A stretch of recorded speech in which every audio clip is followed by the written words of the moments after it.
그날에 다 같이 시작. 그날에 예루살렘에 있는 교회에 큰 박해가 있어 사도 외에는 다 유대와 사마리아 모든 땅으로 흩어지니라. 경건한 사람들이 스데반을 장사하고 위하여 크게 울더라. 사울이 교회를 전멸할세 각 집에 들어가 남녀를 끌어다가 옥에 넘기니라. 아멘. 저희 앉겠습니다. 사도행전 혹시 뭐 다 읽어보셨는데 사도행전을 여러분들 꼭 읽어보세요. 이렇게 성경을 조각조각으로 읽는 것도 의미가 있고 은혜가 되지만은 한 챕터를 그냥 쭉 읽어보실 때 그 하나님의 역사를 그냥 한눈에 알아보실 수가 있습니다. 오늘 그래서 짧은 시간 안에 사도행전 전체를 한번 1절부터 보시면 그날에 요 그날은 언제냐면은요 그 앞에 내용이 스데반이 순교당합니다. 스데반이 순교당하고 그때 8장 1절이 어떻게 시작되냐면 사울은 그가 죽임당함을 마땅히 여기더라. 여기서 그는 스데반입니다. 스데반이 죽는 것을 여기 사울이 바울이에요. 마땅히 여겼어요. 그리고 그날에 예루살렘에 있는 교회에 큰 박해가 일어났습니다. 이 예루살렘 교회가 1번 교회입니다. 그리스도의 몸으로 탄생한 교회. 첫 번째 교회 박해가 시작되었습니다. 와, 그러니까 여러분 교회가 하나님이 낳으셔도요 박해가 있을 수 있어요. 네, 아멘 하세요. 우리가 교회예요. 그런데 박해 없지 않아요? 박해가 있어요. 박해보다 더 무서운 게 뭐냐면요 미혹이에요. 박해는 무서운 게 아니에요. 성경 역사 보면 박해가 있을 때 어떻게 되는지 이쪽으로 볼 건데 박해가 있어도요 더 부흥 성장해요. 근데 미혹 가운데서는 부흥 성장을 했는데 그냥 부흥 거예요. 혹시 그 제자입니까라는 그 책 혹시 보셨을까요? 부에노스 아이레스에서 목회하시는 갑자기 그분 생각이 안 나네요. 오르타즈 목사님. 네. 까를로스 목사님인가요? 오르타즈 까를로스인가? 아무튼 그 목사님 있어요. 유명한 책이에요. 그분이 젊었을 때 담임 목회를 어디로 갔어요. 그래서 숫자가 얼마 안 된 교회를 600명 이상 부흥을 시킨 거예요. 하나님 앞에서 너무 기뻐하고 있었는데 하나님의 음성을 들었어요. 뭐라고 들은지 아세요? 넌 이게 부흥인 줄 아니? 이건 살찐 거다 그러는 거예요. 이건 살찐 거야. 이건 부흥이 아니야. 그래서 이분이 거기서 이제 꼬꾸라져 가지고 그러셨는데, 그러니까 숫자가 많아졌다고 부흥이라고 말할 수 없습니다.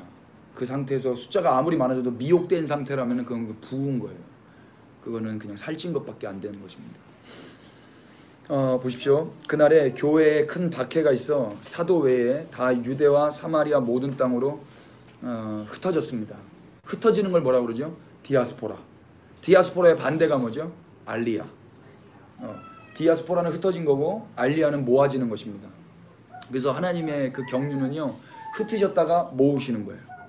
그래서 그 모아졌을 때는 흩어진 그 사람들이 함께 모여서 그분을 찬양하는 것입니다. 이것을 우리가 소망하는 것이에요. 이제 요 대목에서는 흩어지는 겁니다. 흩어져요. 그래서 경건한 사람들이 스데반을 장사하고 울었어요. 얼마나 슬펐을까. 함께 울었습니다. 그 울음 안에는 이제 나도 다음 타자가 될 수 있다라는 마음가짐도 가졌겠지요. 3절 보십시오. 사울이 교회를 잔멸할세 각 집에 들어가 남녀를 끌어다가 옥에 넘기니라. 사울이 누구를 잔멸했습니까? 교회를 잔멸했습니다. 사울은 교회를 잔멸했어요. 이게 이 사람의 일이었습니다. 사명이었어요. 근데 오늘 우리가 첫 번째로 보고 싶은 것은 교회가 누구인가를 보고 싶은 거예요. 그러면 우리가 교회라고 믿으십니까? 예, 그러면은 오늘 이 시대에 사울이 살아있다면 우리도 사울의 타겟이 되는 거예요. 그런데 이 교회가 누군가 우리가 다음 장을 열어서 좀 확인해 보십시다. 9장 1절.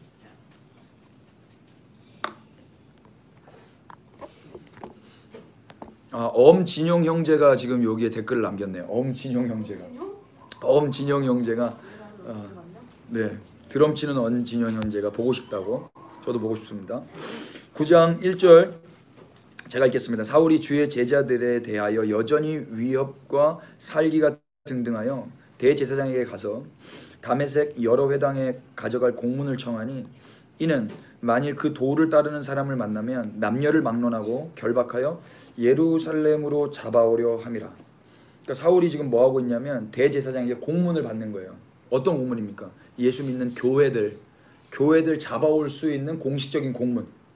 그래서 3절에 길을 갑니다. 사울이 길을 가다가 다메섹에 가까이 이르더니 호련히 하늘로부터 빛이 그를 둘러 비치는지라. 빛이 임했어요. 4절 땅에 엎드려져 들음에 소리가 있어 이르시되 사울아 사울아 네가 어찌하여 나를 박해하느냐 하시거늘 5절 다 같이 읽겠습니다. 대답하되 시작. 대답하되 주여 누구시니까 이르되 나는 네가 박해하는 예수라. 아멘. 이 말씀 안에 많은 메시지가 있는데 사울은 지금 누구를 박해하기 위해서 길을 떠나냐면요 교회를 박해하기 위해서 길을 떠났습니다. 근데 그 가운데 빛이 호련히 하늘로부터 그를 둘러 비쳤습니다. 그리고 음성이 들렸어요. 뭐라고 들립니까? 사울아 사울아 네가 어찌하여 나를 박해하느냐. 누구십니까? 질문했더니 그분이 뭐라고 이야기하십니까? 네가 박해하는 예수라. 사울은 누구를 박해했다고요? 교회를 박해했어요. 사울은 예수를 박해하지 않았어요. 사울은 교회를 박해했습니다. 우리가 8장 3절에서 확인했죠? 사울이 교회를 잔멸할세. 그런데 예수님은 뭐라고 이야기하십니까? 왜 네가 나를 박해하느냐 그러는 거예요. 사울은 교회를 박해했고 예수님은 왜 사울아 네가 나를 박해하느냐. 그럼 이 상관관계는 어떻게 되는 것입니까? 예수님이 누구라는 이야기예요? 교회라는 이야기입니다. 교회가 누구라는 이야기입니까? 예수님이라는 이야기예요. 아까 여러분들이 교회라고 인정하셨습니다. 교회에 또 다른 이름이 있습니다. 교회의 또 다른 이름은 누구십니까? 예수님이에요. 그래서 바울 서신에서 바울이 뭐라고 이야기합니까? 교회는 그리스도의 몸이요. 그리스도는 교회의 머리라고 이야기하시는 거예요. 머리와 몸은 우리가 구분적으로는 두 가지로 이야기하지만 이 둘이 둘로 나눠졌을 때는 그건 죽은 상태입니다. 아주 징그러운 상태예요. 잘려져 있는 상태이기 때문에. 근데 그것이 하나로 되어 있을 때 그것이 살아있는 상태입니다. 예. 이제 하나님은 우리를 보고 누구를 보십니까? 예수님을 보시는 거예요. 세상도 우리를 보고 누구를 보는 것입니까? 예수님을 보는 거예요. 원수는 우리를 공격하는 게 아니에요. 누구를 공격하는 거예요? 예수님을 공격하는 거예요. 여러분 영광으로 아시기를 바랍니다. 공격을 안 받으면은 정체를 의심해 보셔야 됩니다. 이해돼요? 그리스도인이라면 예수님과 연합된 자라면 박해를 받을 수밖에 없다. 교회는 누구예요? 교회는 누구인가? 교회는 예수 그리스도와 한 몸 된 자들입니다. 아멘이 되세요? 그러면 교회는 왜 박해를 받는가? 왜 박해를 받습니까? 사도행전 12장 한번 열어보십시오.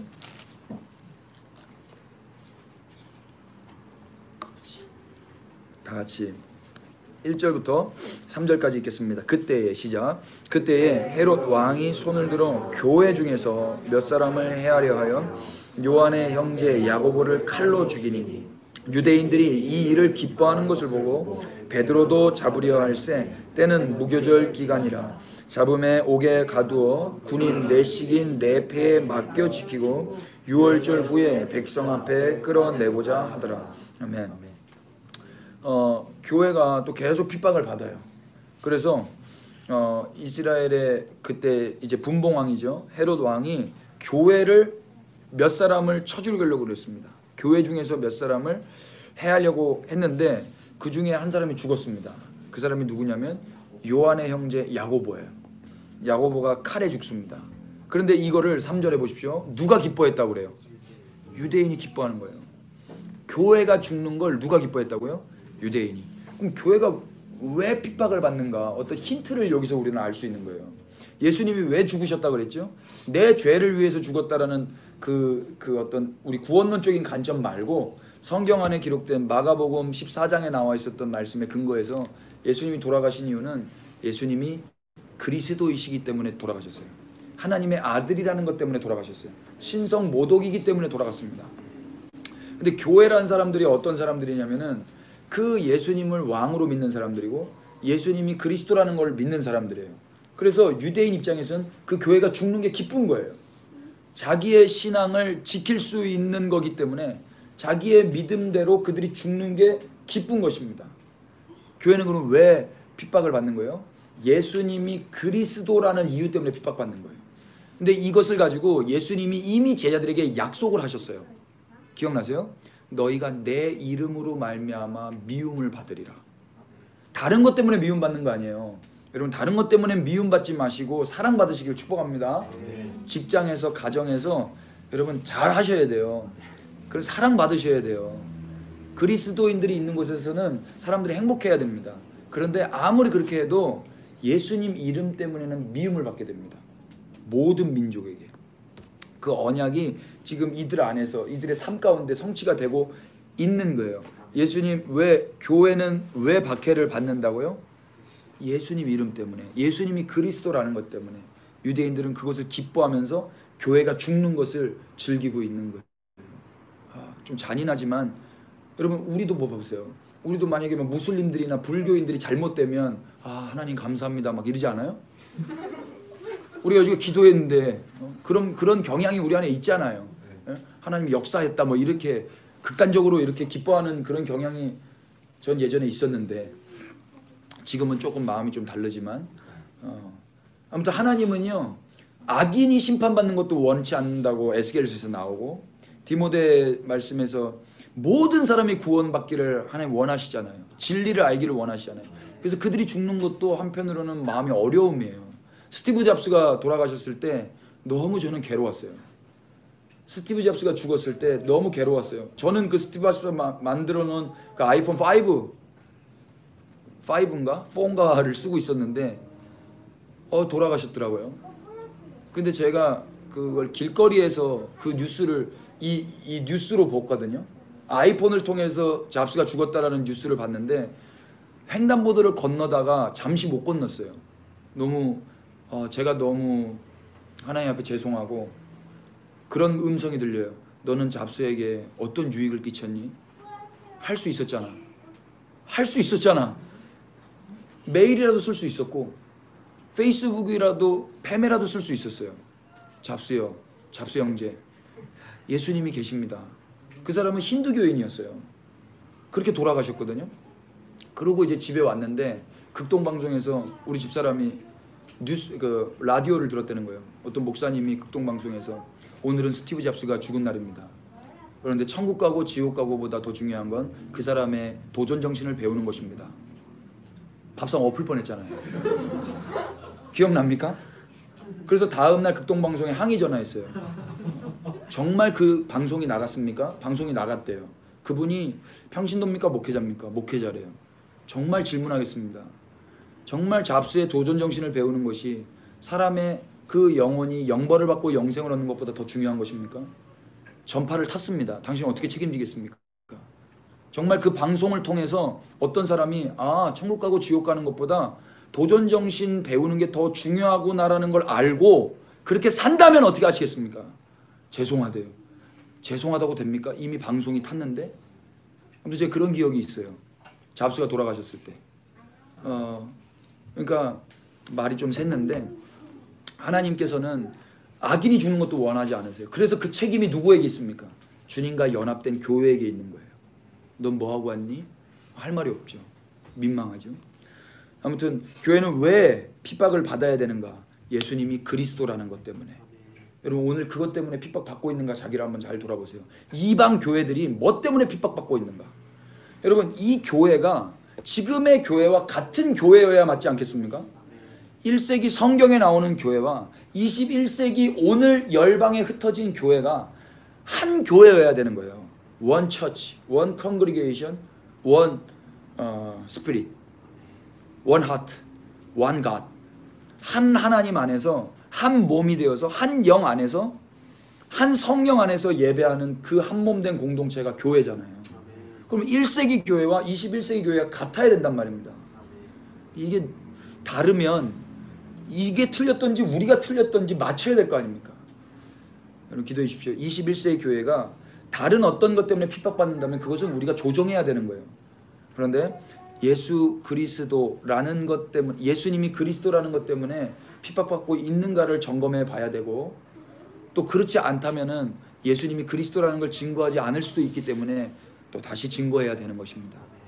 교회는 왜 핍박받았어요? 예수님이 그리스도라는 것 때문에 오늘 그런 것 좀 많이 찾아보려고 합니다. 그런데 교회는 언제 평화로워지는가? 우리 말씀 한번 찾아보십시오. 사도행전 9장을 한번 앞쪽으로 한번 넘겨보세요. 교회가 그렇게 핍박받으면 평화가 없어 보이잖아요.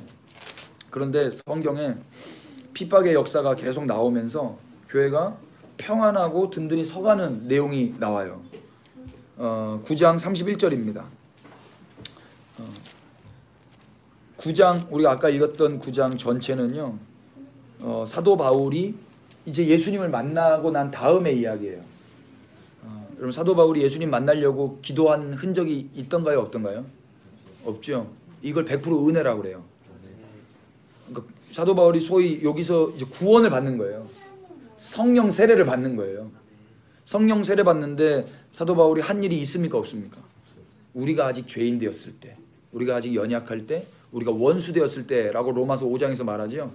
당신이 그것을 경험했기 때문에 이 고백을 하는 거예요. 사도 바울은 아무것도 한 게 없어요. 오히려 예수님을 핍박했어요. 예수님 핍박하러 가다가 그분이 찾아오시는 거예요. 이걸 은혜라고 합니다. 저도 이 은혜를 받았고 여러분들도 이 은혜를 받은 줄 압니다.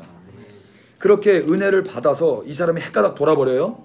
그리고 31절 다 같이 그리하여 시작. 그리하여 온 유대와 갈릴리아와 사마리아 교회가 평안하여 든든히 서가고 주를 경외함이 성령의 위로로 진행하여 수가 더 많아지니라. 아멘. 교회는 언제 평화로워졌어요? 예수님을 핍박하던 그 자가 예수님을 만나서 복음을 전할 때 교회가 평안하고 든든히 서가는 거예요. 여러분, 교회가 평안하기를 원하시죠? 그래서 하나님이 우리 같은 죄인을 부르신 거예요. 사울을 부르셔서 교회를 평안하게 하시는 거예요. 우리를 부르신 이유는요, 교회를 평안하게 하기 위함인 거예요. 제가 이 말씀 보는데 정환자매 자꾸 생각나가지고요, 교회가 너무 평안해졌어요. 그 사도행전 그 간증 이후로. 아멘. 그리고 오늘 정말 우리 기도했는데 우리 형제님이 오늘 여기까지 온다는 것이 정말 감격이에요. 오늘 매일 기도했습니다. 예. 그대 가정 안에 그 평안이 있으시길 축복합니다. 예. 언제 평안이 있다고요? 그 박해하던 그 사람이 돌아올 때, 그 주님과 반대로 걸어가던 사람들이 주께로 돌아올 때, 여러분, 우리가 그런 한 사람 한 사람이었어요. 그래서 우리가 서 있는 그 자리에 평안이 서 있는 것입니다. 아멘이죠. 하나님 역사하시는 것이 너무 오묘하지 않습니까? 그래서 교회를 박해하는 그 사람들을 잘 주목해 보세요. 이제 그 사람들 안에 성령님이 임하시고 예수님이 찾아가시면 교회가 평안해질 것입니다. 예, 그래서 이단들이라고 뭐 좀 소망 없어 보인다고 표면적으로 우리가 그렇게 치부해버리면 안 되는 것입니다. 그 사람들이 주께로 돌아오면 교회가 평안해지는 것입니다. 그래서 우리는 저 유대인들이 아무리 그렇게 배척한다 할지라도, 또 이방인들 중에서도 뭐 예수님을 그렇게 배척하고 저 무슬림들이 그렇게 강력하게 극단적으로 나아간다 할지라도 하나님은 그들을 돌이키실 수 있는 능력이 있으십니다. 예, 우리는 기도하면 되는 거예요. 그래서 그들이 돌아오면 교회가 어떻게 된다고요? 평안해진다고요. 이걸 위해서 기도하십시다. 기도할 게 많죠? 예, 바울이 돌아오니까 교회가 평화로워지는 거예요. 든든히 서가고 위로로, 성령의 위로로 진행하여 수가 더 많아지는 것입니다. 할렐루야. 예, 그러면 복음을 전하는 그 이유, 여러분, 우리가 복음을 예수님 믿고 천국 가세요 정도로 이야기했는데 사도행전 안에서 이들이 성령님을 받아서 복음을 계속 전했습니다. 교회는 복음을 계속 전했어요. 그 복음을 전했는데 그 복음이 무엇인가 우리가 알아야 될 건데, 그 전에 이들이 전했던 내용, 그것이 무엇인지 한 몇 구절 찾아보려고 합니다. 성경을 여러분 체크를 좀 해 가시면서 보시면 좋겠어요. 교회가 왜 핍박받는지, 복음을 전해서 핍박받는데 그 복음의 내용이 무엇인지 사도행전 2장 36절 보십시오. 2장 36절. 이 고백은 베드로 사도가 오순절 때 설교한 것입니다. 36절. 그런즉 시작. 그런즉 이스라엘 온 집은 확실히 알지니 너희가 십자가에 못 박은 이 예수를 하나님이 주와 그리스도가 되게 하셨느니라 하니라. 아멘. 예수님을 설명할 때 뭐라고 설명했어요? 이 예수를 하나님이 주와 그리스도가 되게 하셨느니라. 이것이 복음의 내용이었고 설교의 내용이었고 결국 이것 때문에 또 핍박이 계속 진행되는 것입니다. 예수님이 누구라고요? 하나님이 주와 그리스도가 되게 하신 분이에요. 주라는 말은 주인, 주님, 롤드, 아도나이, 야훼라는 뜻입니다. 그래서 예수님의 별명이 주의 이름으로 오시는 이에요. 성령님이 임하신 이유에 대해서 지지난주 설교했었는데 성령님이 임하시면 어떻게 된다고 그랬죠? 누구든지 예수님을 가리켜서 주라고 말할 수밖에 없어요. 예수님을 가리켜서 저주받은 자라 말할 수 없어요. 유대인들에게도 성령님이 임하시면 예수님을 누구라고 말하는 거예요? 주. 유대인들 입장에서 나무에 달린 자마다 저주를 받은 자예요. 근데 예수님이 이제는 저주를 받은 자라고 말할 수가 없는 거예요. 유대인들 입장에서는. 이해돼요? 언제? 성령님이 임하시면. 그래서 지금 성령을 받은 그 베드로가 예수님을 뭐라고 고백하냐면 주와 그리스도라고 고백하는 거예요. 이것 때문에 계속 박해를 받는 거고. 또 한 구절을 찾아보십시다. 5장 29절.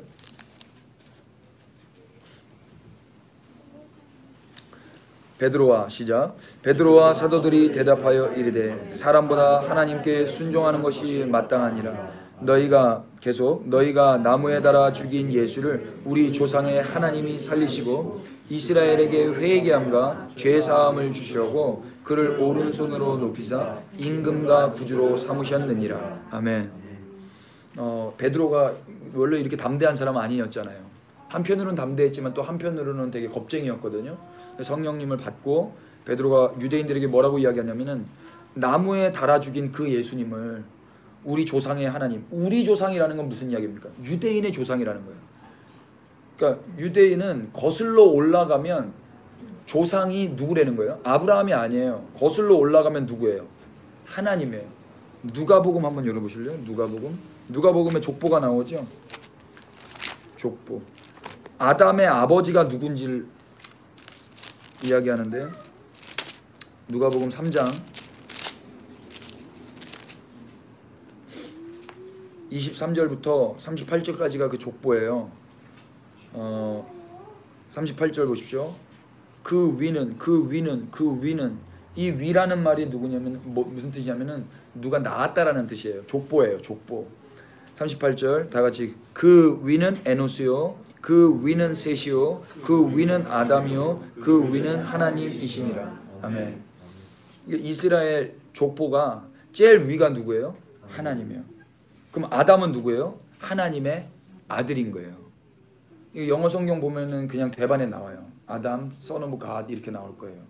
그러니까 아담은요 하나님의 아들이에요. 그로부터 계속 흘러오는 거예요.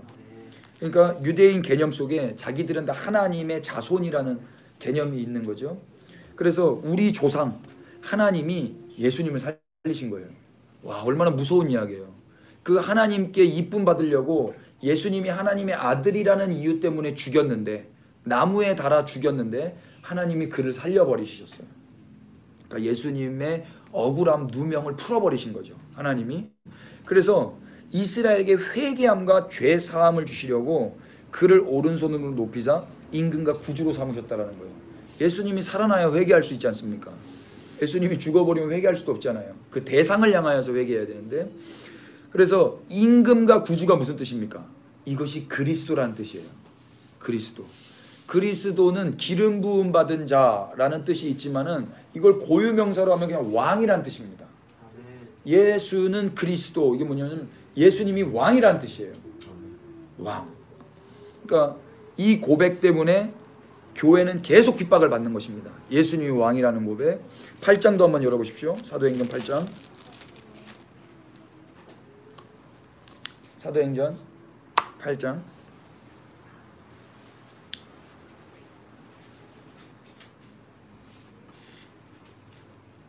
5절. 지난번에 우리가 봤는데 빌립이 사마리아 땅에서 복음을 전했습니다. 4절 5절 다 같이 읽겠습니다. 그 흩어진 사람들이 시작. 그 흩어진 사람들이 두루다니며 복음의 말씀을 전할세 빌립이 사마리아 성에 내려가 그리스도를 백성에게 전파하니. 아멘. 복음의 말씀을 사마리아 땅에 전했거든요. 근데 그 복음의 말씀이 뭔고 하니 그리스도를 전하는 거예요. 그 왕을 전하는 겁니다. 그 왕의 이야기를 전하는 거예요. 그러면 이때의 빌립이 전할 때 그 그리스도를 전할 때 신약 성경을 가지고 전했겠어요? 구약 성경을 가지고 전했겠어요? 구약 성경을 가지고 전하는 거예요. 구약 성경의 그 왕의 이야기를 전하는 건데 그 왕이 누구냐? 전하는 거예요. 한번 다음 장 넘겨보세요. 35절. 빌립이 입을 열어 시작. 빌립이 입을 열어 이 글에서 시작하여 예수를 가르쳐 복음을 전하니. 아멘. 그러니까 그 복음을 전했고 그리스도를 전했는데 그분이 누구라는 거예요? 예수라는 거예요. 예수. 그러니까 구약 성경에 예수라는 이름은 사실 없죠. 그런데 그 히브리 말로는 예슈아, 뭐 호세야 그런 예수라는 이름이 있는데 그분이 실제로 나와 함께 동시대에 살았던 그분이다 라는 것을 증거하고 있는 거란 말입니다. 빌립이 그 복음을. 그런데 이것 때문에 지금 흩어져서 나와서 사마리아 땅에 왔는데도 이걸 전하고 있는 거예요. 와, 겁을 상실했죠. 9장 22절 보세요. 이제 사울이 어떻게 전하는지.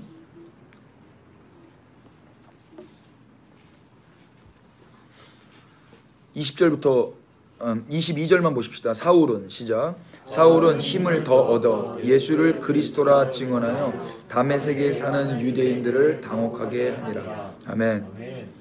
사울은 사람들이 막 죽이려고 그랬어요. 그런데 도망가고 하면서 예수님을 누구라고 증언했습니까?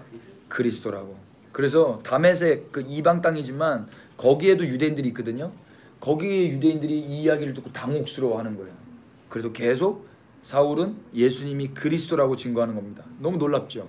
이 사울이 어떤 사람입니까? 예수를 그리스도라고 증언하는 사람들을 잡아 죽이려고 가던 길에 예수님 만난 사람이거든요. 그래서 교회가 평안해지고 있는 거예요. 그러니까 우리가 지금 평안해지려면, 교회가 평안해지려면 어떻게 되냐면은 예수님을 증거하면 되는 거예요. 또 한번 찾아보세요. 17장 3절 보세요. 오늘 사도행전 벌써 반을 넘어갑니다. 17장 3절 2절부터 볼까요? 바울이 시작. 바울이 자기의 관례대로 그들에게로 들어가서 새 안식일에 성경을 가지고 강론하며 뜻을 풀어 그리스도가 해를 받고 죽은 자 가운데서 다시 살아나야 할 것을 증언하고 이르되 내가 너희에게 전하는 이 예수가 곧 그리스도라 하니. 아멘. 성경을 가지고 강론했어요. 여기서 말하는 성경은 신약 성경, 구약 성경. 구약 성경. 사도 바울은 구약 성경에 능통한 바리새인이에요. 그래서 그 구약 성경을 가지고 강론하는 겁니다. 뜻을 풀어주는 거예요. 구약 성경을 가지고. 여러분, 이게 설교입니다. 여러분, 이런 설교자들 되시기를 축복합니다. 예, 만나는 사람들에게 예수님을 전해야 되는데, 야, 지옥이 있어, 천국이 있어, 예수님 믿으면 천국 가, 요것도 해야 돼요. 근데 그것만 하면 안 돼요. 사도 바울은 계속 예수님을 전하는데 그거 안 전했어요. 사도행전 잘 보세요. 사도 바울은 뭘 이야기하냐면 뜻을 풀어 그리스도가 해를 받고 죽은 자 가운데서 다시 살아날 것을 증언하고 내가 너희에게 전하는 이 예수가 곧 왕이셔, 그리스도셔, 이분이 임금이시며 구주 되셔. 이걸 지금 데살로니가에서 증거하고 있단 말입니다. 데살로니가. 그래서 이방 땅에 복음이 전해지는 거예요. 그럼 데살로니가에 전해진 복음은 예수 믿어서 천국 가는 복음이 아니라 예수님이 그리스도라는 그 복음을 받은 거예요. 맞아요? 또 찾아보세요. 18장 5절. 고린도 땅에 이제 또 복음을 전하러 갔다가 이렇게 이야기해요. 4절부터 보십시다. 18장 4절. 안식일마다 시작. 안식일마다 바울이 회당에서 강론하고 유대인과 헬라인을 건면하니라. 실라와 디모데가 마게도냐로부터 내려오매 바울이 하나님의 말씀을 붙잡혀 유대인들에게는 예수는 그리스도라 밝히 증언하고. 6절. 그들이 대적하여 비방하거늘 바울이 옷을 털면서 이르되 너희 피가 너희 머리로 돌아갈 것이요 나는 깨끗하니라. 이후에는 이방인에게로 가리라 하고. 아멘. 이방 땅에 있는 유대인들에게 바울은 이렇게 이야기해요. 예수는 그리스도다. 이방 땅에 있지만 유대인들이 이 이야기 들으면은요 기분이 언짢죠. 그래서 어떻게 해요? 대적하여 비방하는 거예요. 바울을. 그랬더니 우리 바울이 좀 성격 나와요. 옷을 털면서 너희 피가 너희로 돌아가리라. 그리고 뭐라고 선포합니까? 나는 이방인에게로 가리라. 그렇게 이야기하는 거예요. 끝까지 사도 바울은 예수님이 그리스도라고 증거하는 것입니다. 복음의 내용이에요. 이게 핵심입니다. 또 한번 찾아볼까요? 23절 21장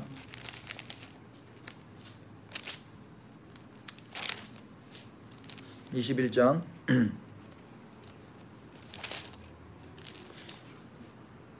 13절 이제 그 로마로 뭐 이렇게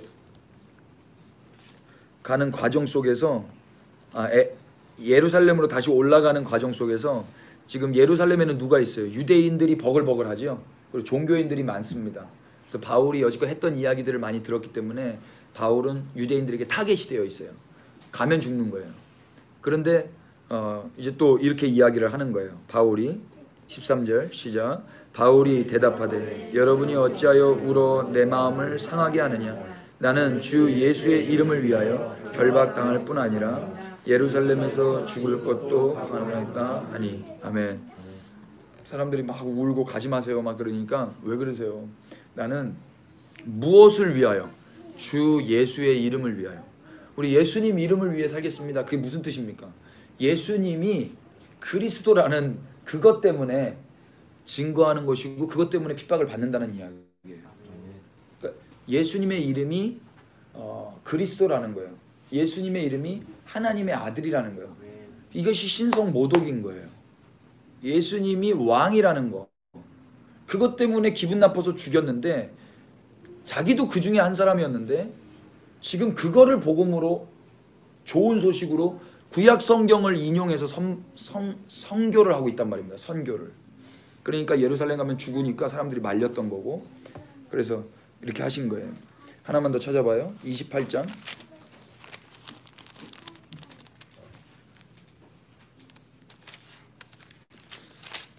맨 마지막인데 우리 정원 자매가 사도행전을 다 읽고 나서 그런 질문을 했었어요. 이렇게 끝나고 그 다음은 어떻게 되냐고 질문하더라고요. 너무 궁금하대요. 성경의 역사서는요, 신약의 역사서는 사도행전이 끝입니다. 사도행전으로 역사는 끝나요. 그런데 어떻게 끝나는지 한번 보십시오. 31절 맨 마지막 절입니다. 하나님의 나라를 시작. 하나님의 나라를 전파하며 주 예수 그리스도에 관한 모든 것을 담대하게 거침없이 가르치다. 아멘. 이제 그 로마에서 새방에 산다고 하죠. 거기에서 하나님 나라를 전파했고 주 예수 그리스도, 주 예수 그리스도 이게 한 단어지만은요. 여기 이것 때문에 지금 엄청나게 핍박받은 거예요. 주 큐리오스 이것은 그때 당시에는 로마 황제가 주인이에요. 그런데 그 주가 예수님 앞에 붙어요. 주 예수님이 내 주다. 그리고 그분이 왕이시다. 주 예수 그리스도. 예수 그리스도라는 말은 6글자의 이름이 아니라 예수님이 그리스도라는 신앙 고백이에요. 가장 짧은 신앙 고백. Jesus is Christ. 예수님이 그리스도라는 거. 그분이 내 주님이라는 거. 이거에 대한 모든 것을 담대하게 또 거침없이 증거하다가 인생을 마감하는 거예요. 이렇게 사도행전이 끝나요. 그럼 궁금하죠. 이 다음은 어떻게 됐나? 제가 뭐라고 대답했냐면 그래서 정원자매와 내가 있습니다.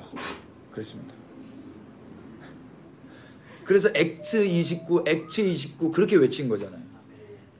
그럼 이 다음에 바톤을 받아서 우리가 해야 될 일은 무엇이겠습니까? 예수님 믿고 천국 가세요겠습니까? 예수님이 그리스도이십니다. 이거이시겠습니까? 1번, 2번. 2번. 예. 그러니까 교회는 이것 때문에 핍박을 받았고 이것 때문에 탄생을 했고 이것 때문에 열방의 복음이 흩어졌고 그래서 믿음의 선진들이 이것 때문에 그렇게 순교를 하셨습니다. 이것 때문에. 그럼 상상해 보세요. 이들이 왜 죽었지? 왜 순교당했지? 예수님 믿어서 천국 가. 예수님 안 믿으면 지옥 가. 이것 때문에 순교받은 게 아니에요. 이게 순교의 이유가 되겠습니까? 제일 처음에 순교는 이방인에게 죽은 게 아니에요. 유대인에게 순교를 당한 거예요. 유대인이 왜 화가 났을까? 왜 죽이고 싶을 정도로 저 사람을 죽여야만 할 정도로 그 말이 그렇게 기분 나쁜 말일까? 그들이 믿고 있었던 그 하나님을 예수님이라고 말했기 때문인 거예요. 신성 모독이었기 때문에 순교자들이 일어난 것입니다. 그럼 오늘날에 순교자들이 일어난다면 무엇 때문에 순교를 해야 되겠는가?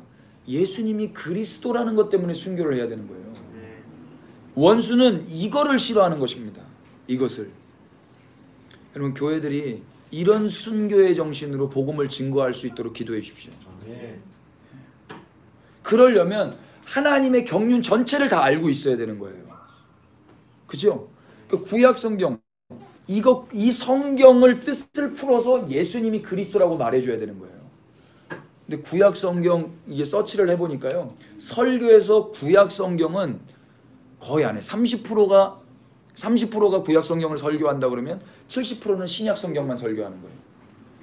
뭔가 잘못됐죠. 밸런스가 안 맞는 거예요.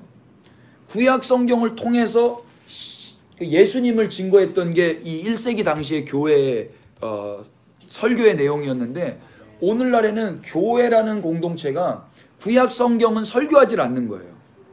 그럼 어떻게 예수님을 그리스도라고 설명할 수 있겠습니까? 근거가 없는데. 이해돼요? 그러니까 누구에게든지 예수님을 증거할 때는 예수님이 구약 성경에 근거한 그리스도라는 거, 그 왕이 오실 거라고 약속하신 그 약속의 성취자라는 거, 그것을 말해야 될 것입니다. 근데 이것은 피를 부르는 메시지예요. 이것 때문에 역사에 그렇게 돌아가신 분이 많단 말입니다. 네. 그러면 아까 다시 우리가 질문했는데 복음을 전하는 이유는 무엇인가? 사도행전 14장 한번 보십시오. 사도행전 14장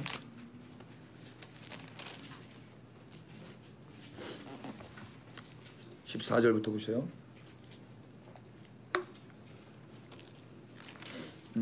이때는 루스드라에서 발을 장애가 있는, 선천적으로 장애가 있던 사람을 하나님께서 바울의 손을 통해서 고치셨습니다. 그랬더니 이 동네 사람들이 놀래가지고 달라나와가지고 갑자기 제사를 드리기 시작하는 거예요.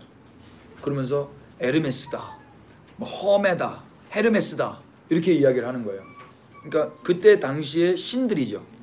그 신이 당신입니다 하면서 그 앞에 예배를 막 하는 것입니다. 그랬더니 14절에 두 사도가 이렇게 이야기해요. 14절 다 같이 시작. 두 사도 바나바와 바울이 듣고 옷을 찢고 무리 가운데 뛰어들어가서 소리질러. 15절 시작. 이르되 여러분이여 어찌하여 이러한 일을 하느냐. 우리도 여러분과 같은 성정을 가진 사람이라.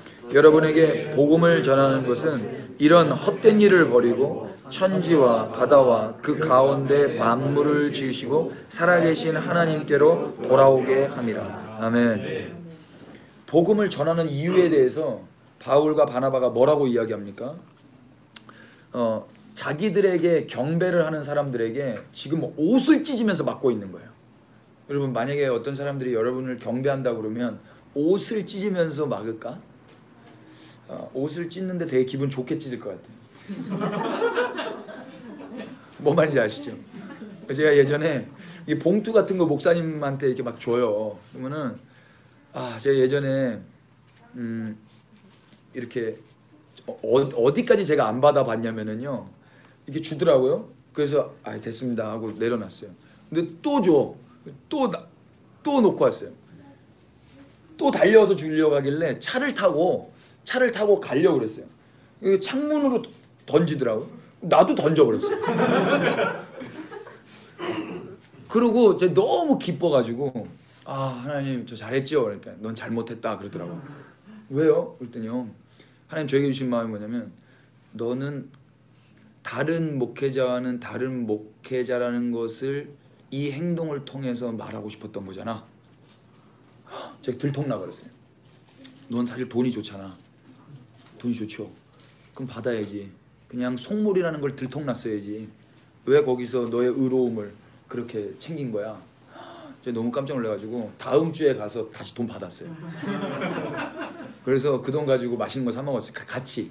저만 안 먹고 같이 맛있는 거 사 먹었는데 그 다음에 이렇게 주실 때 그냥 이제는 그냥 뭐 감사함으로 받는데 또 예의상 사양을 해야 되지 않습니까? 덥석 받으면 또 상처받아요. 그러니까 아닙니다 하는데 아닙니다 하는데 마음은 좋은 거 있죠. 그러니까 누가 우리에게 뭘 줄 때 우리를 경의를 표하면서 당신이 좋습니다 칭찬할 때 아닙니다라고는 해야 되는데 그게 싫지 않단 말입니다. 우리 탐심이 있는 인간들에게는. 근데 여기에 보니까요 사도 바울과 그 바나바는요 진짜 싫은 것 같아. 우리랑 죄송합니다 저랑은 많이 달라. 그러면서 뭐라고 그러냐면 이러한 일을 어찌하여 하느냐. 이러한 일이 뭐예요? 경배는 지금 그리스도께만 해야 되는데 자기를 지금 왕으로 삼으려고 하는 거예요. 어찌하여. 그래서 뭐라고 고백하냐면 우리도 여러분과 같은 성정을 가진 사람이라. 똑같은 사람이라는 거예요. 너나 나나. 그래서 여러분에게 복음을 전하는 것은 이런 헛된 일을 버리게 하기 위함이다. 그럼 복음을 전하는 이유가 뭐예요?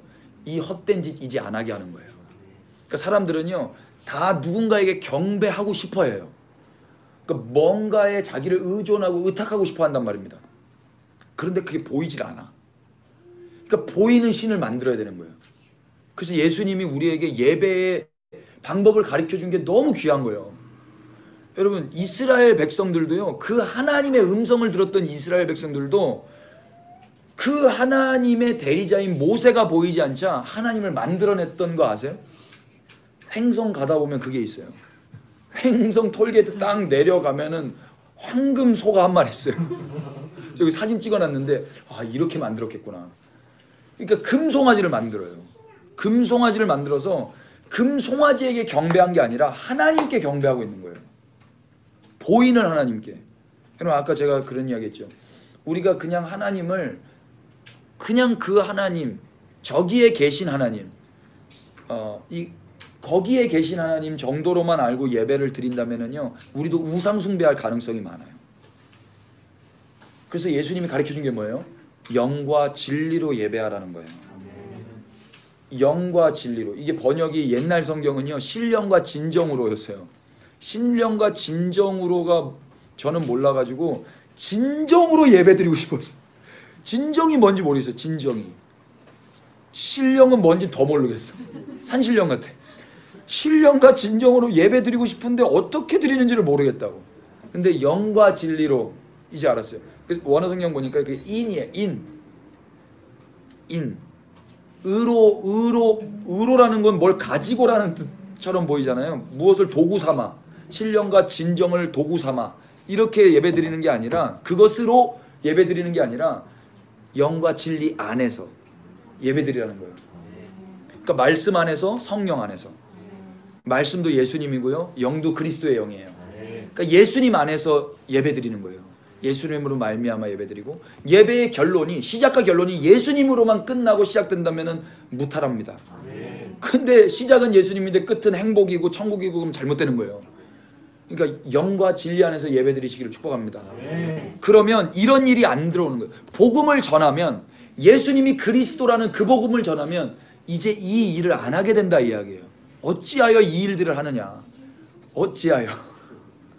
어찌하여 나에게 경배하느냐? 이 사람이 신 같거든요. 그래서 내가 복음을 전하는 이유는 이런 헛된 일을 버리고 천지와 바다와 그 가운데 만물을 지으시고 살아계신 하나님께로 돌아오게 함이라. 하나님께로 돌아와야 하는데 하나님이 눈에 보이지 않아요. 그래서 그 하나님이 영과 진리로 예수 그리스도 안에서 예배하게 하신 거예요. 여러분 혹시 요한복음 14장 6절 말씀을 외우실 수 있습니까? 다 외울 수 있어요. 요한복음 14장 6절 한번 찾아보십시오. 어떻게 하나님께 돌아갈 수가 있습니까? 하나님이 어디 계신지도 모르는데 우리 눈에 잡히지도 않고 보이지도 않는데 어떻게 돌아갑니까? 요한복음 14장 6절 다 같이 예수께서 시작. 예수께서 이르시되 내가 곧 길이요 진리요 생명이니 나로 말미암지 않고는 아버지로 오를 자가 없느니라. 아멘. 아버지께 하나님께로 천지를 창조하신 그 하나님께로 돌아오려면 어떻게 해야 되냐면 예수님으로 말미암아야만 되는 거예요. 나로 말미암지 않고는 아버지께로 올 자가 없는 거예요. 여러분 제 마음을 보실 수 없죠. 네. 근데 제 말을 통해서 제 마음을 조금 아실 수 있죠. 저는 어렸을 적에 내가 누군지가 되게 궁금하더라고요. 그 페르소나라고 하잖아요. 페르소나. 내 안에 페르소나가 너무 많은 거예요. 그 너무 이런 고민 안 해보셨어요? 제일 싫었던 게 이 사람 앞에는 내가 이런 캐릭터고 저 사람을 만나면 저런 캐릭터고 이 친구를 만나면 이렇게 행동하고 저 친구를 만나면 저렇게 행동하고 그러니까 이중인격자 같고 다중인격자 같고 막 그러더라고요. 그런데 그게 저더라고요. 그게 당신이요? 그러니까 저는 그게 고등학교 때 이건 아니고 이게 그 상황과 뭐 사람을 대처하는 거가 아니라 그냥 그런 거더라고요. 그런 건데 그러니까 이 사람이 넌 참 그런 애구나 라고 했을 때 사실 그런 애가 아니거든요. 그러니까 내가 전부가 아닌데 이 사람은 그런 나를 전부로 알아버리잖아요. 여러분들을 어떻게 다 설명할 수 있습니까? 못하죠. 저 사람은 이런 사람이야 말할 때 좀 불쾌할 수도 있잖아요. 난 그런 사람이 아닌데 사실 나도 잘 모르는데 나도 내가 누군지 모르잖아요. 이 몸이 나라고 말할 수 있습니까? 아니죠. 그런데 나를 나타낼 수 있는 거는 돼요. 여러분 하나님과 예수님은요 따로 계시는 분이에요. 근데 오해 질문들이 많이 나와서 설명을 하면 예수님은 하나님이세요. 그런데 예수님은 하나님이 아니세요. 예수님은 하나님이신데 예수님은 하나님이 아니세요. 근데 하나님은 우리가 감지할 수 없는 분이세요. 근데 그 하나님을 알기 위해서는 예수님밖에 없어요. 그래서 예수님을 통해서만 하나님을 아는 거예요. 하나님의 음성을 들은 자도 없고 본 자도 없지만 예수님을 통해서만 하나님의 음성을 듣고 볼 수 있어요. 제가 말한다고 이게 저는 아니에요. 근데 이 말을 통해서 저를 알 수가 있는 거예요. 제가 만지고 제가 걷고 제가 뭘 소유하고 있다고 해서 그게 다 저라고는 말할 수 없지만 그게 저예요. 이해되세요? 하나님은 계속해서 무언가를 통해서 하나님을 계시하셨어요. 그래서 옛적에는 선지자들 통하여 이스라엘 선지자를 통하여 하나님을 계시하셨고 이 마지막 때에는 아들을 통하여 계시하셨고 우리가 지난주에 지금은 누구를 통하여 말씀하고 계시다고요? 교회를 통하여. 교회가 예수님입니까? 아멘이에요. 그러나 교회는 또 예수님은 아니에요. 근데 예수님을 보고 싶으면 교회를 보면 되는 거예요. 하나님이 예수님입니까? 아멘이에요. 그러나 하나님이 예수님은 아니에요. 그러나 하나님을 보고 싶으면 예수님을 보면 되는 거예요. 하나님의 음성을 듣고 싶으면 예수님의 음성을 들으면 되는 거예요. 하나님께로 돌아가야 되는데 하나님이 어디 계신지를 몰라요. 어디로 돌아가면 돼요? 예수님께로 돌아가면 돼요. 그리스도께로 돌아가면 하나님 아버지께로 돌아갈 수 있는 거예요. 그래서 사도 바울은 아버지께로 돌아오게 하기 위하여 이방인들이 그 하나님께로 돌아가게 하기 위하여 예수님을 증거하는 거예요. 동일하게 우리도 그 천지를 창조하신 하나님을 하나님이라고 말하기 위하여 고백하고 신앙하기 위하여 누가 계신 거예요? 예수님이 계신 거예요. 그래서 그 예수님을 통해서 우리는 천지를 창조하신 그 하나님을 찬양하는 것입니다. 아멘. 그럼 복음을 전하는 이유가 뭐예요? 이거 하려고 복음 전하는 거예요. 이거 안 하면 어떻게 되는 거예요? 다른 헛된 신들을 만들어내는 거예요. 그리고 거기에 경배하고 있는 거예요. 그래서 바울은 옷을 찢고 그거 하지 말라고 내가 복음을 전한다 이야기예요. 그래서 아버지께로 돌아오라고. 이해돼요? 예. 그러면 어떻게 하면은 아버지께로 돌아올 수 있을까요? 온 열방이 어떻게 하면 눈에 보이지 않는 아버지께로 돌아올 수 있을까? 예수님을 그리스도라고 증거하면 되는 거예요. 예수님을 왕이라고 증거하면 되는 거예요. 그러면 아버지께로 온 열방이 돌아오게 되는 거예요. 이것이 교회의 역할인 것입니다. 아멘이 돼요? 그러면 복음을 전한 결과가 어떻게 될까? 그렇게 온 열방에 복음을 전하잖아요. 15장. 사실 오늘 이게 하이라이트예요. 끝났어요. 적절한 타이밍에 오셨어요. 여러분 15장은 어떤 내용이냐면요. 예루살렘에서 회의가 열렸어요. 이 회의는 어떤 회의냐면 이방인들에게도 성령님이 임하셨어요. 그래서 한 유대인들이 야 쟤네도 우리처럼 할례 해야 돼. 그리고 율법 다 지켜야 돼. 이렇게 말을 하는 거예요. 그랬더니 그 회의 가운데서 어떤 결론이 도출되냐면은 아니야. 왜 니네도 못 지키는 거 너는 하니? 막 이러면서 너도 말씀 안 지키잖아. 근데 왜 이방인에게 말씀을 지키라고 그래? 그러면서 우리 그냥 한 가족이고 한 성령 안에서 우리는 하나야. 하면서 이 회의의 내용이 어떻게 끝나는지 한번 보십시다. 13절 보세요. 이거 좀 다 읽어야 되는데 말을 마침에 야고보가 대답하여 이르되 형제들아 내 말을 들어라. 여기서 야고보는 어떤 야고보인지 조금 분명하진 않는데 예수님의 형제 야고보로 이렇게 이야기하셔요. 이게 정리를 하는 거예요. 뭐라고 정리를 하는 거냐면은 15장 3절 보세요. 그들이 교회의 전송을 받고 베니게와 사마리아로 다니며 이방인들이 주께 돌아온 일을 말하여 형제들을 다 크게 기쁘게 하더라. 이방인들이 주께 돌아왔다라는 말은 뭐 어디? 아버지께로 돌아왔다는 이야기예요. 하나님께로 돌아왔다는 거예요. 누굴 통하여? 예수 그리스도를 통하여. 이게 기쁨이었어요. 그랬더니 예루살렘에 이르러 교회와 사도와 장로들에게 영접을 받고 하나님이 자기들과 함께 계셔 행하신 모든 일을 말하며 바리새파 중에 어떤 믿는 사람들이 일어나 말하되 이방인에게 할례를 행하고 모세의 율법을 지키라 명하는 것이 마땅하다. 여러분 여기서 이 회의가 얼마나 중요하냐면요, 이 회의가 잘못 이 말대로 됐다면 우리 할례 다 해야 되고 우리 모세 율법 다 지켜야 되는 거예요. 근데 이 회의가 어떻게 끝납니까? 협상. 6절 보세요. 사도와 장로들이 이 일을 의논하러 모여 많은 변론이 있은 후에 베드로가 일어나 말하되 형제들아 너희도 알거니와 하나님이 이방인들로 내 입에서 복음의 말씀을 들어 믿게 하시려고 오래전부터 너희 가운데서 나를 택하시고 또 마음을 하시는 하나님이 우리에게와 같이 그들에게도 성령을 주어 증언하시고 유대인이나 이방인이나 다 성령이 임했어요. 또 9절 믿음으로 그들의 마음을 깨끗이 하사 그들이나 우리나 차별하지 아니하셨느니라. 유대인이나 이방인이나 차별하지 아니하셨느니라. 그런데 지금 너희가 어찌하여 하나님을 시험하여 우리 조상과 우리도 능히 매지 못하던 멍에를 제자들의 목에 두려느냐. 니네도 다 안 지키면서 왜 이방인들에게 이걸 시키냐. 그러나 우리는 그들이 우리와 동일하게 주 예수의 은혜로 구원받는 줄을 믿노라. 이방인들이 무엇으로 말미암아 구원받아요? 주 예수의 은혜로 말미암아 구원받는 거예요. 이게 유대인의 입에서 나온 겁니다.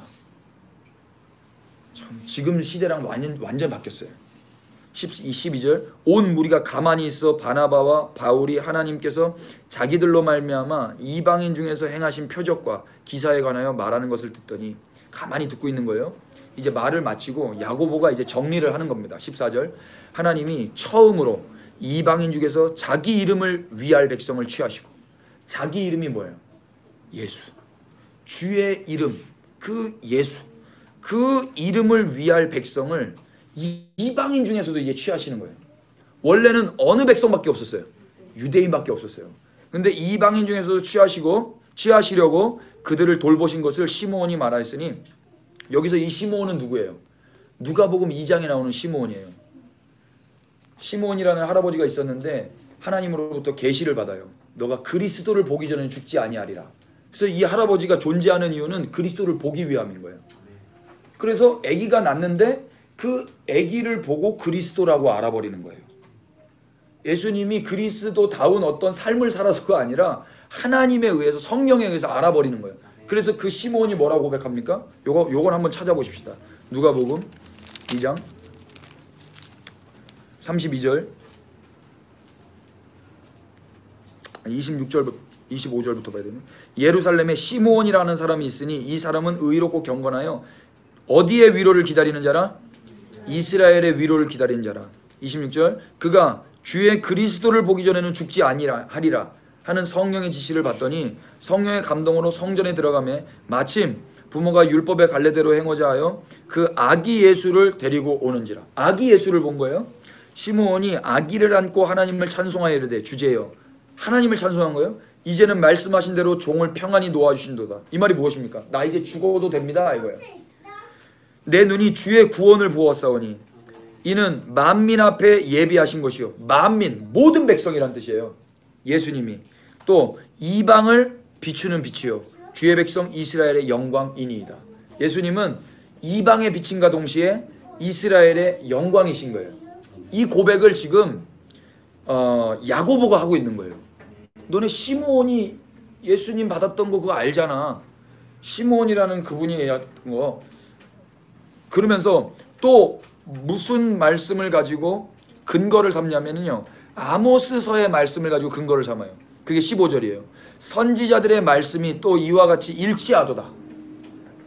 기록된 바 이후에 내가 돌아와서 다윗의 무너진 장막을 다시 지으며 또 그 허물어진 것을 다시 지어 일으키리니 이는 그 남은 사람들과 내 이름으로 일컬음을 받는 모든 이방인들로 주를 찾게 하려 함이라 하셨으니 즉 예로부터 이것을 알게 하시는 주의 말씀이라 함과 같으니라. 아멘.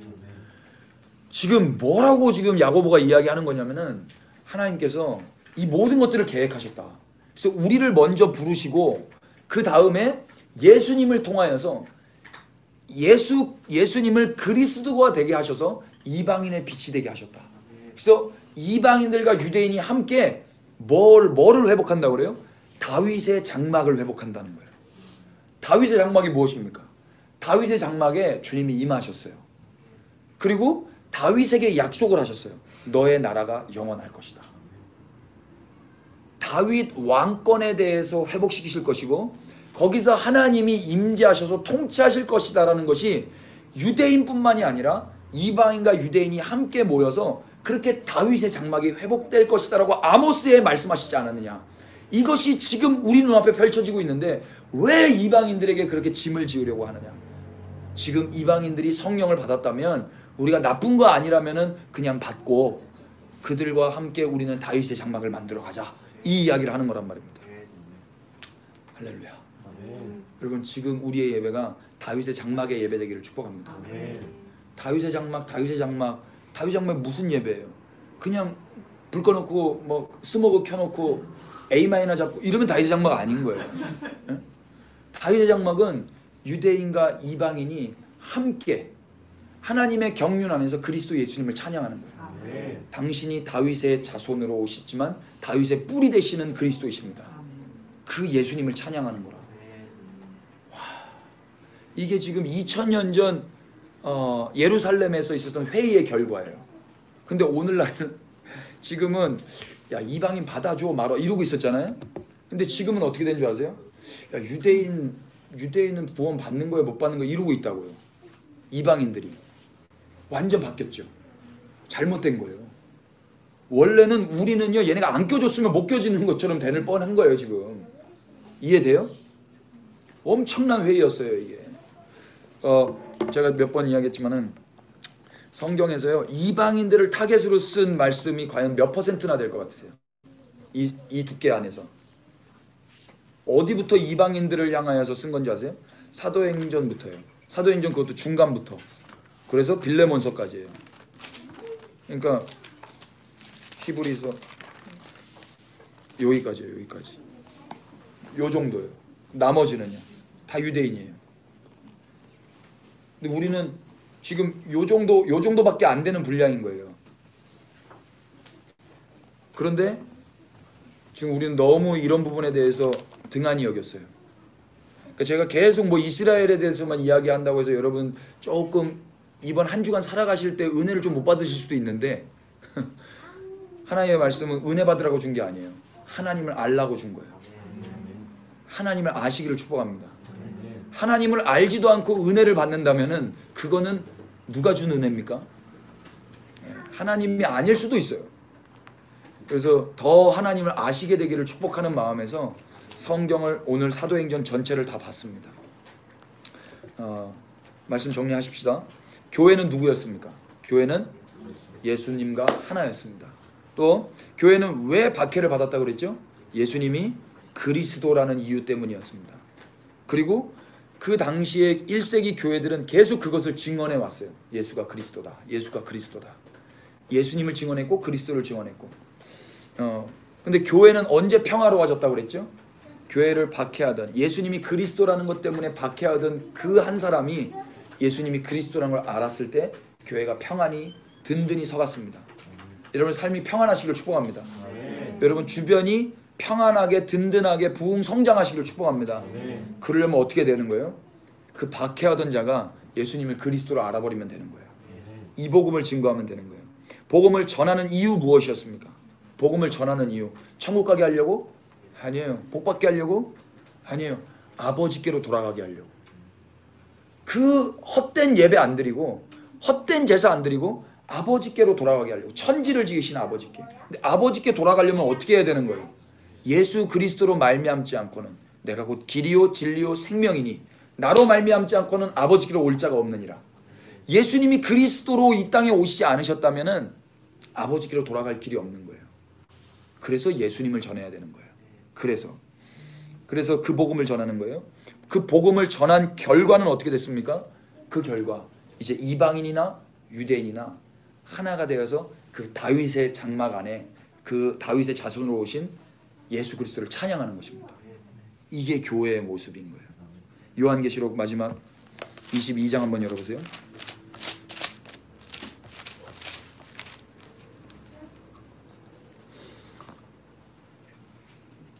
16절. 나 예수는 시작.